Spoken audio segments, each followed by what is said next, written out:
ನಮ್ಮ ನಿಷ್ಠುರ ಪ್ರಶ್ನೆಗಳಿಗೆ ಅತಿಥಿಗಳ ನೇರ ಉತ್ತರ, ಇದುವೇ ಸುವರ್ಣ ಟಾರ್ಗೆಟ್. ಇಂದಿನ ಅತಿಥಿ ಕನ್ನಡ ವಾಟಾಳ್ ಪಕ್ಷದ ಅಧ್ಯಕ್ಷ ವಾಟಾಳ್ ನಾಗರಾಜ್. ವಾಟಾಳ್ ನಾಗರಾಜ್ ಕಾರ್ಯಕ್ರಮ ಸ್ವಾಗತ. ಎಷ್ಟು ನಿಮ್ಗೆ ವಯಸ್ಸು? 80 78? ನನಗ ಹಾಂ, ಎಷ್ಟಿರ್ಬೋದು ಅಂತ ನಿಮ್ಮ ದೃಷ್ಟಿಯಲ್ಲಿ? ಒಂದು 80. 80? ಅದೇಂಗೆ ಗೊತ್ತು ನಿಮಗೆ? ಅದೇ ಜ್ಯೋತಿಷಿಗಳು ನಮ್ಮ ಅಪ್ಪನೂ ಗೊತ್ತು, ನಮ್ಮ ತಾಯಿ ಗೊತ್ತು, ನಿಮ್ಗೆ ಹೆಂಗೆ ಗೊತ್ತು? ಅಲ್ಲ, ಯಾರು ಜನ್ಮ ಕುಂಡ್ಲಿ ಬರೆದವ್ರು ಹೇಳಿದ್ದೆ. ಇಲ್ಲ ಇಲ್ಲ, ಅವೆಲ್ಲ ನೀವು ಸುಮ್ಮನೆ ನಮ್ಮ ವಯಸ್ಸಿನ ಬಗ್ಗೆ ಈ ಥರ ತಕರಾರು ತೆಗೆದ್ರೆ ಸರಿಯಲ್ಲ. ಅದು ಭಾಳ ತಕರಾರು ನಿಮ್ಮದು. ತಕರಾರೇ. ಕರೆಕ್ಟಾಗಿ ವಯಸ್ಸು ಎಷ್ಟು ಹೇಳಿ? ಒಳ್ಳೆ ಕತೆ, ಕರೆಕ್ಟ್ ಹೇಳ್ತೀನಿ. ನನ್ನ ವಯಸ್ಸು ನಿಮಗೆ 80 ಅಂತ ಯಾರು ಒಪ್ತಾರೆ? ಸಾಧ್ಯನಾ? 75. 75 ಒಂದು ಸಾಧ್ಯನಾ? ಯಾರು ಒಪ್ಪಕ್ಕೆ? 70. 70 ಒಪ್ಪಕ್ಕೆ ಸಾಧ್ಯನಾ? ಏನಿದು ಮತ್ತೆ ಎಷ್ಟೀಗ? ಅರೆ ಒಳ್ಳೆ ಕತೆ. ನನ್ನ ವಯಸ್ಸು ಕಟ್ಕೊಂಡು ನಿಮ್ಗೆ ಯಾಕೆ ಬೇಕಾಗಿದೆ?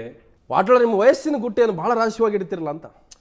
ಗುಟ್ಟೇನಿಲ್ಲ, ವಯಸ್ಸೆಲ್ಲ ಏನು ವಯಸ್ಸು ಹೇಳಿದ್ರೆ ಪ್ರಯೋಜನ ಏನಿದೆ ಅಂತ ನನಗೆ ಅರ್ಥ ಆಗಿಲ್ಲ. ಅಲ್ಲ, ಏನು ಇನ್ನೂ ಈಗ ವಯಸ್ಸಿನಲ್ಲಿ ನೋಡಿ ಚಿರ ಯೌವನಿಗರ ತರ ಈಗ ಮಿರಿ ಮಿನ್ಸ್ತಾ ಇರ್ತಿರಲ್ಲ ಅಂತ. ಖಂಡಿತವಾಗಿ. ಈಗ ನನ್ನ ಧ್ವನಿ ನೋಡಿದ್ರೆ ಎಷ್ಟು ವಯಸ್ಸು ಅಂತ ಹೇಳ್ಬೋದು ನೀವು? ಒಂದು 80 ಹತ್ರ. ಈ ಧ್ವನಿ 80? 45 50 ವಯಸ್ಸಲ್ಲಿ ಧ್ವನಿ ಇದು. 24. ನೀವು 80 ಅಂತ ಹೇಳಿದ್ರೆ 25 ಅನ್ಬೋದು ಬಿಡಿ ಅತ್ತಗೆ. ಇಲ್ಲ, ನೀವ್ ಎಷ್ಟಾದ್ರೂ ಹೇಳ್ಕೊಳ್ಬಹುದು.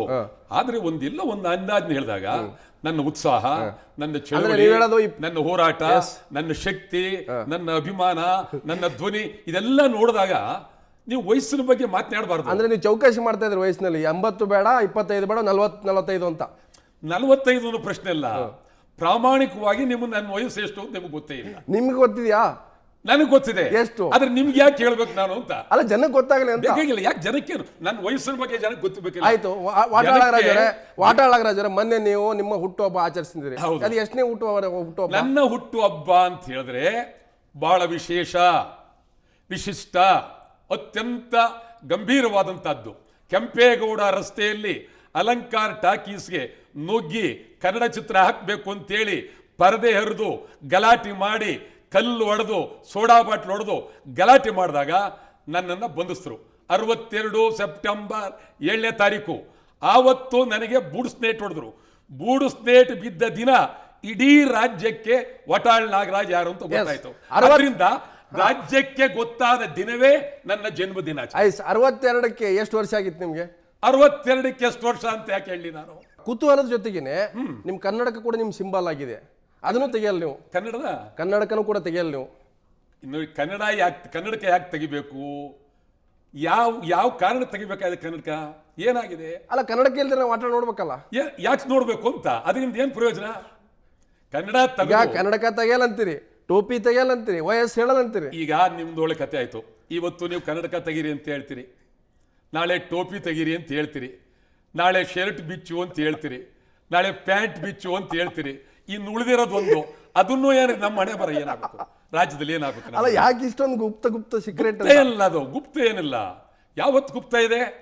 ಬಹಳ ಶಕ್ತಿಯುತವಾಗಿ, ನಿರಂತರವಾಗಿ ಹಗಲು ರಾತ್ರಿ ಹೋರಾಟ ಮಾಡಿಕೊಂಡು ಈ ಧ್ವನಿ ಕರ್ನಾಟಕದ ಇತಿಹಾಸದಲ್ಲಿ 6 ಕೋಟಿ ಜನರಲ್ಲಿ ಈ ಧ್ವನಿ ಇದೆಯಲ್ಲ, ಇಂಥ ಧ್ವನಿ, ಈ ಕನ್ನಡದ ಧ್ವನಿ, ಈ ಶಕ್ತಿಯ ಧ್ವನಿ, ನನಗನ್ನಿಸ್ತದೆ ಇದೊಂದೇ ಪುಣ್ಯ. ಬಟ್ ಈ ಧ್ವನಿ ಅಡಗು ಹೋಗ್ತಾ ಇದೆ ಅಂತ.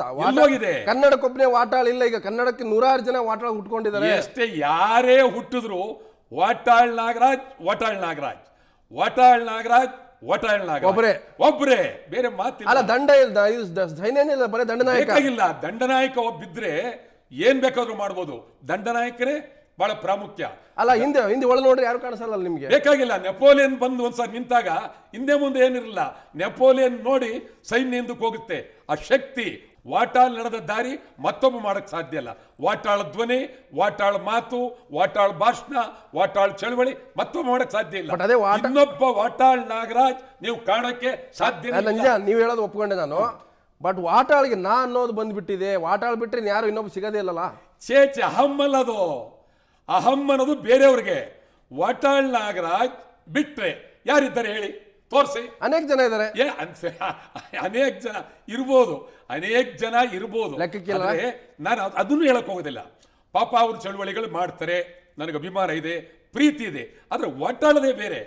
ವಾಟಾಳ್ ಇತಿಹಾಸ ಅಂದ್ರೆ ವಾಟಾಳು ಹಿಂಡು ತಪ್ಪಿದ ಆನೆಗಳಿಂದ ಹಿಂಡು ತಪ್ಪದಂತ ಒಂದು ಒಂಟಿ ಸಲಗ ಅಷ್ಟೇ. ಅದು ಒಂಟಿ ಸಲಗನೇ ಪ್ರಾಮುಖ್ಯ. ಇವತ್ತು ಅರಣ್ಯದಲ್ಲಿ ಇವತ್ತು ಯಾವುದಕ್ಕಾದ್ರೂ ಶಕ್ತಿ ಇದ್ರೆ ಒಂಟಿ ಸಲಗ, ಓದದ್ದೇ ದಾರಿ, ನಡೆದದ್ದೇ ದಾರಿ. ಅದೇ ಸಮಸ್ಯೆ ಆಗಿರೋದು.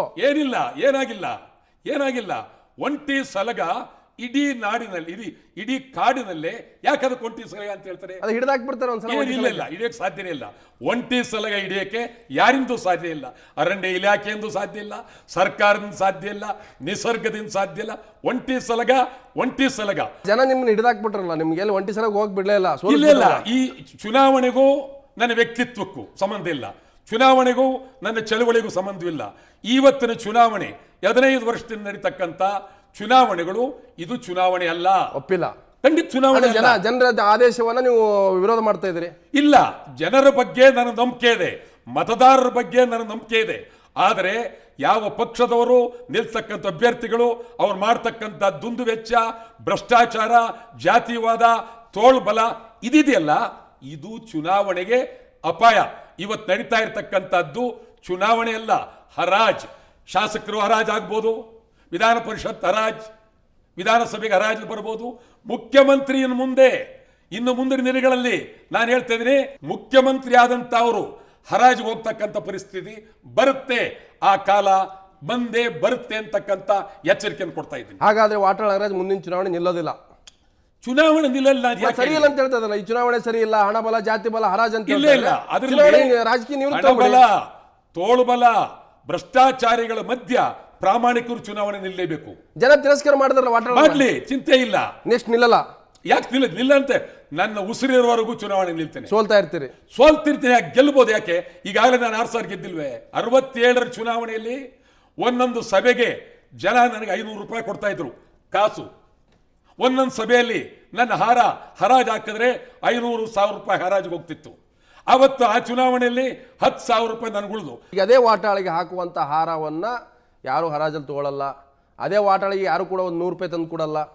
ಯಾಕೆ ವಾಟಾಳಿಗೆ ಹಿಂಗಾಯ್ತು? ಏನೇನಾಗಿಲ್ಲ, ಹರಾಜು ಆಗ್ತಕ್ಕಂಥ ಪರಿಸ್ಥಿತಿ ಇವತ್ತು ಬಂದಿಲ್ಲ. ಇವತ್ತಿನ ಚುನಾವಣೆಗಳು ಹರಾಜಲ್ಲ. ಇವತ್ತಿನ ಚುನಾವಣೆ ಹರಾಜು ಹಾಕಿದಾಗ 1,000 ರೂಪಾಯಿ. ಇವತ್ತು 1,000 ರೂಪಾಯಿ ಯಾರಿಗೆ ಬೇಕು? ಯಾರು ಕೇಳ್ತಾರ 1,000 ರೂಪಾಯಿಗೆ? ಇವತ್ತೇನಿದ್ರು ಕೋಟಿ.